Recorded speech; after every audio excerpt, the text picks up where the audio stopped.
अस्सलाम वालेकुम students, welcome to my YouTube channel easy solutions of mathematics. हम लोग कर रहे हैं काई स्क्वायर डिस्ट्रीब्यूशन और उसके हमने अभी तक 5 से 6 प्रूफ्स डिस्कस कर लिए हैं। हमने डेंसिटी फंक्शन किया, उसके मूवमेंट्स किए हैं, मीन वेरिएंस किया, उसका मोड किया है लास्ट वीडियो में। इसके अलावा हमने chi distribution as a limiting case of F distribution. तो आज की वीडियो में हम करेंगे reproductive property of chi square, और जिसे हम एडिटिव प्रॉपर्टी भी कहते हैं।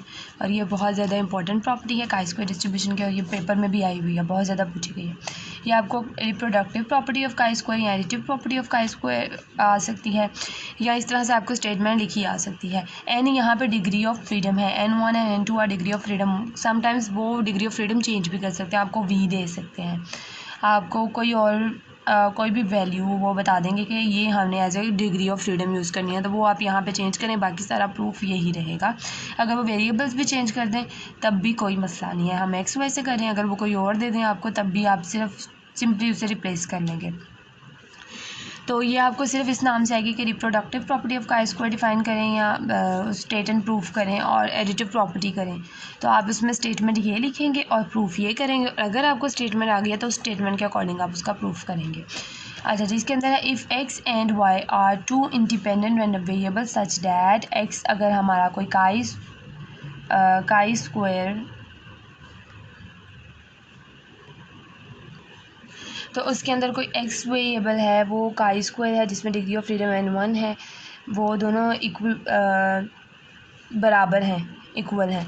एंड वाई जो है उसको हम लोग वो काई स्क्वायर और डिग्री ऑफ फ्रीडम N2 है उसके लिए तौर पे यूज़ करेंगे। देन ये दोनों का अगर सम किया जाए तो वो भी क्या है, काई, ये काई है, chi square N1 plus N2 है, where N1 N2 are degree of freedoms.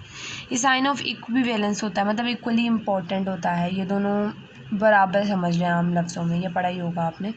इसका एग्जैक्ट वर्ड जहन में नहीं आ रहा, आई थिंक इसे इक्विवेलेंस ही बोलते हैं।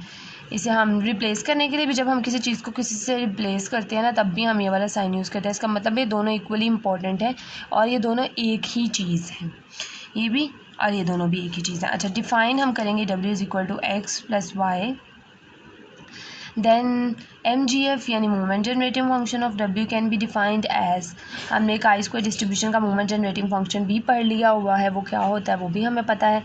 यहाँ पे हमने डिफ़ाइन करना है कोई W is equal to x plus y, क्योंकि एडिटिव प्रॉपर्टी है, एडिटिव प्रॉपर्टी में हमने इसको एक्स प्लस वाई कर लिया। उसके बाद अगर हम इसका मोमेंट जनरेटिंग बनाएं W के रिस्पेक्ट से, तो काई स्क्वायर का W के रिस्पेक्ट से मोमेंट जनरेटिंग फंक्शन है वो MWT, यहाँ पे काई होता था अगर काई का हो, लेकिन W के हिसाब से कर रहे हैं तो वो आएगा, और एक्सपोनेंट ऑफ।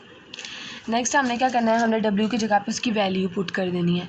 W की वैल्यू क्या है हमारे पास, x प्लस वाई है, हमने x प्लस वाई पुट कर दिया, उसके बाद इसको अंदर मल्टीप्लाई कर दिया, TX प्लस TY हो गया। उसके बाद हमने दोनों को अलग अलग कर सकते हैं, इस तरह से भी लिख सकते हैं, इन दोनों को दोबारा इस तरह लिख सकते हैं। बेस सेम हो तो पावर्स ऐड हो जाती हैं और पावर्स अलग अलग भी हो जाती हैं क्योंकि दोनों मल्टीप्लाई होंगे, since x and y are independent. हो अच्छा, exponent of this value and exponent, अब दोनों x और y जो हैं दोनों इंडिपेंडेंट हैं। जब भी कोई वैल्यू, जब दो वेरिएबल्स इंडिपेंडेंट होते हैं तो हम उनको इस तरह से लिख सकते हैं। अब एक्सपोनेंट, अगर एक्सपोनेंट ऑफ एक्स वाई है, अगर x और y दोनों इंडिपेंडेंट हैं तो हम वो एक्सपेक्टेशन ऑफ x और एक्सपेक्टेशन ऑफ y लिख सकते हैं। एक्सपोनेंट नहीं है, सॉरी, एक्सपेक्टेशन है ये। अब इसको अलग अलग कर लेंगे हम, और उसके बाद अब इसका मोमेंट जनरेटिंग फंक्शन वो किसी भी वैल्यू का क्या होता है, वो expectation of exponent t into वो जो वैल्यू हमारे पास कोई वेरिएबल होता है वो। अब इसमें हमारे पास W का हम लेते हुए आ रहे हैं, ये इसके बराबर हो गया। अब हमारे पास ये हमें पता है ये चीज़ जो है, अब यहाँ पे वेरिएबल x है तो ये MXT है, और अगर यहाँ पे वेरिएबल y है तो MYT है। अब हमें पता है x जो है वो काई स्क्वायर N1 के बराबर है, तो हमारा इस वाली वैल्यू का, क्योंकि x काई स्क्वायर N1 के इसका डिग्री ऑफ फ्रीडम N1 ना उसके बराबर है, तो हमारा जो MXT है वो क्या होगा, 1 - 2t क्योंकि हमारा जो काई स्क्वायर डिस्ट्रीब्यूशन का मोमेंट जनरेटिंग फंक्शन होता है वो यही होता है 1 माइनस 2t। और यहाँ पे जो डिग्री ऑफ फ्रीडम होती है वो आ जाती है। अगर डिग्री ऑफ फ्रीडम v है तो v आएगी, और अगर n1 है तो n आएगी, और यहाँ पे भी t है तो यहाँ पे भी t है। Moment generating function with respect to t ये है। अब सिर्फ चेंज कहाँ आएगा, डिग्री ऑफ फ्रीडम में। इसी तरह से हमारे पास जो y है, y के लिए भी अगर हम लोग देखें तो हमारा सेम वही मोमेंट जनरेटिंग फंक्शन होगा, लेकिन क्योंकि जब y की हम लोग बात कर रहे थे y की, तो y जो है इक्विवेलेंट है काई स्क्वायर, जिसमें डिग्री ऑफ फ्रीडम क्या है, n2 है। तो 1 माइनस 2t और माइनस n2 डिवाइडेड बाई 2। तो अब इक्वेशन 1 जो है इसमें अंदर हम इसकी वैल्यू और इसकी वैल्यू दोनों की वैल्यूज़ को कर देंगे पुट। यहाँ पे अब हमने x की जगह पे उसका लगा दिया और y की जगह पे हम इसकी वैल्यू पढ़ के अब देखें दोनों की बेस सेम है, दोनों की नीचे वाली वैल्यू सेम है, तो दोनों की पावर्स ऐड हो जाएंगी, माइनस बाहर कॉमन आ जाएगा, n1 plus n2 divided by 2 आ जाएगा। तो mw ऑफ t अगर हमने लिया है तो w क्या था, x प्लस वाई के इक्वल था, तो उसका मोमेंट जनरेटिंग फंक्शन भी उसी के अकॉर्डिंग आ गया। तो w is equal to x plus y जो है वो इक्विवेलेंट है chi square n1 plus n2 के।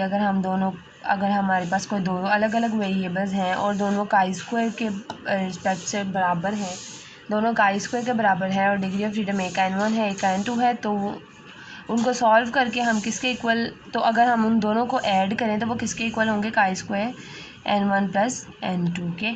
यहाँ पे कोई और डिग्री ऑफ फ्रीडम आपका बार बार बता रही स्टेटमेंट के अकॉर्डिंग चेंज भी हो सकता है। होपफुली आप लोग को ये जो थ्योरम है उसकी समझ आई होगी, क्योंकि बहुत ज़्यादा इंपॉर्टेंट थ्योरम है, पेपर्स में आ जाता है। इसकी स्टेटमेंट भी यही है और इसका प्रूफ भी यही है। तो आप नेक्स्ट वीडियो में इंशाल्लाह मैं आपको करवाऊँगी पार्टीशन प्रॉपर्टी, और जो भी थ्योरम मुझे काई स्क्वायर काई स्क्वायर से रिलेटेड मिलेंगे इंशाल्लाह मैं आपको सॉल्व करवाऊँगी आपके एग्ज़ाम्स के लिए। अभी तक अगर आपने मेरे चैनल को सब्सक्राइब नहीं किया तो प्लीज़ मेरे चैनल को सब्सक्राइब करें, मेरी वीडियो को लाइक करें और अपने फ्रेंड्स के साथ ज़्यादा से ज़्यादा मेरी वीडियोज़ को शेयर करें। Thank you so much.